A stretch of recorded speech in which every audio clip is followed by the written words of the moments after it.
விவசாய மக்கள் அனைவருக்கும் வணக்கம். நம்ம தேன்கனிக்கோட்டையில் பார்த்திங்கன்னா, தேன்கனிக்கோட்டை பக்கம் பார்த்திங்கன்னா, கோட்டையூர்ன்ற ஏரியாவில் ஒரு விவசாயியோட கதறல் எந்த அளவுக்கு இருக்குன்றதை பாருங்கள். எல்லாம் பிஎல்டிசி போட்டுருக்கிறவங்களுக்கு இது பார்த்திங்கன்னா ஒரு நம்ம ஒரு தெளிவுபடுத்தலாம். அந்த பிஎல்டிசியால் என்னென்ன பிரச்சனை இருக்குதுன்றதை வெளியே கொண்டு வரலாம் அப்படின்றதுக்கான வீடியோ தான் இது. இந்த வீடியோவை ஸ்கிப் பண்ணால் முழுசாக பாருங்கள். அந்த விவசாயி சொல்கிற விஷயம் உங்களுக்கு என்னென்னு புரியும். ஏன்னா இந்த பிஎல்டிசின்னு சொல்லிட்டு குறைஞ்ச செலவில் எல்லாமே நடக்குது அப்படின்னு சொல்லிட்டு பிஎல்டிசி மோட்ரு போட்டுட்டு இன்னுமே செஞ்சிட்ருக்கிறவங்களுக்கு இந்த வீடியோ பார்த்திங்கன்னா ஒரு உதாரணமாக இருக்கும். வேணால் அந்த கஸ்டமரோட நம்பர் வேணால் கூட தரேன். நீங்கள் நேரில் போய் கேட்டு கூட நேரில் கூட பேசலாம், இல்லை ஃபோன் பண்ணி கூட கேளுங்க அவர் பட்ட துயரம் என்னன்னு சொல்லிட்டு. நம்ம என்ன பண்ணி கொடுத்துருக்குறோன்னா, அவங்க ஆல்ரெடி 6 பேனல் போட்டு சைனா மோட்ரு, அதாவது 1100 வாட்ஸ், இந்த 900 வாட்ஸ்ன்னு சொல்லுவாங்க பார்த்திங்கன்னா, 100 அடி வேலை செய்கிற மாதிரி மோட்ரு போட்டு கொடுத்துருக்குறாங்க. 6 பேனல் வேலை செஞ்சுட்டு இருந்துருக்குது. ஒரு வருஷத்துக்கு 3 டைம் ரிப்பேர் ஆகிருக்குங்க. ரொம்ப கஷ்டப்பட்டார். ஏன்னா ஒவ்வொரு டைம் விவசாயம் வச்சு அந்த பிரச்சனைலாம் வருதுன்னும் போது நம்ம சிஆர்ஐ பம்பு பண்ணி கொடுத்துருக்குறோம். விவசாயி என்ன சொல்கிறாருன்னு நீங்களே கேளுங்க. அண்ணா வணக்கண்ணா. வணக்கண்ணா. இது என்ன, இந்த மோட்ரு போட்டு எத்தனை வருஷம் ஆகுது? ஆனால் 1 வருஷம் ஆகுது. 1 வருஷம். எத்தனை டைம்னா ரிப்பேர் ஆகிருக்குது? 3 டைம் ரிப்பேர் வந்துச்சு. 3 டைம் ரிப்பேர் வந்துச்சு. இது என்ன மோட்டர்னு தெரியுங்களா? இது சைனா மோட்டர்னா? பிஎல்டிசி மோட்டர்னு சைனா மோட்டர்னு சொல்லுவாங்க.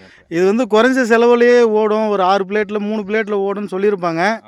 ஆனால் இது போட்டு நீங்கள் எவ்வளோ சிரமப்பட்டீங்க? ஆனால் இது 3 டைம் ரிப்பேர் பண்ணுறதுக்குள்ள ஒரு டைம் 3000, ஒரு டைம் 2000, திருப்பி இன்னொரு டைம் 2000, மொத்தம் 9000 செலவாயிடுச்சு. இப்போ என்னென்ன பண்ணியிருக்கீங்க? தக்காளி போடுறோம். இங்கே தக்காளி போட்டிருக்கீங்க. அதாவது தக்காளி பார்த்தீங்கன்னா ஒரு 2-3 ஏக்கரை போட்டிருக்கீங்க. தக்காளி போடுறோம். இப்போ இந்த பண்ணி எத்தனை நாள் காஞ்சிட்டு இருக்குது? ஆனால் இது இப்போ நம்ம ஸ்பேனர் 6 போட்டுங்கிறோம்.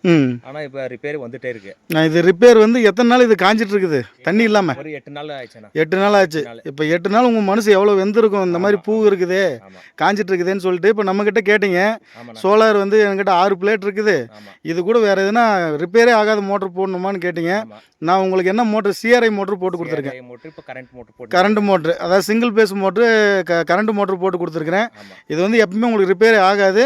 அப்படி ஏதாவது ப்ராப்ளம் ஆச்சுனாலும் நீங்கள் லோக்கல் மெக்கானிக் வச்சு கூட காயில் கட்டிக்கலாம். குறைஞ்ச செலவில், அதாவது 2500 2000 கொடுத்தா காயில் கட்டி கொடுத்துருவாங்க. ஆனால் இந்த மோட்ரு நீங்கள் இது வரைக்கும் நம்ம ஏரியாவுக்கு ஒரு 3 டைம் அனுப்பியிருக்கிறீங்க. ஆனால் ஒவ்வொரு டைம் 10 நாள் 15 நாள் ஆகுது. இப்போ உங்கள் மாதிரி இந்த மோட்ரு வச்சுருக்கிறவங்களுக்கு நீங்கள் சொல்கிற விஷயம் என்ன? இல்லைன்னா இந்த மோட்ரு வேண்டாம், நம்மளுக்கு அந்த கரண்ட் மோட்ரு யூஸ் பண்ணிக்கலாம். இப்போ நல்லா அந்த ரிப்பேர் இங்கே செஞ்சுக்க லோக்கலில். மேக்ஸிமம் சோலாரில் அது ரிப்பேர் வராது. அப்படி 4-5 வருஷம் கழிச்சு வந்தாலும் நீங்கள் லோக்கலில் செஞ்சுக்கலாம். இந்த மாதிரி சைனா மோட்ரு வேணவே வேணாம்.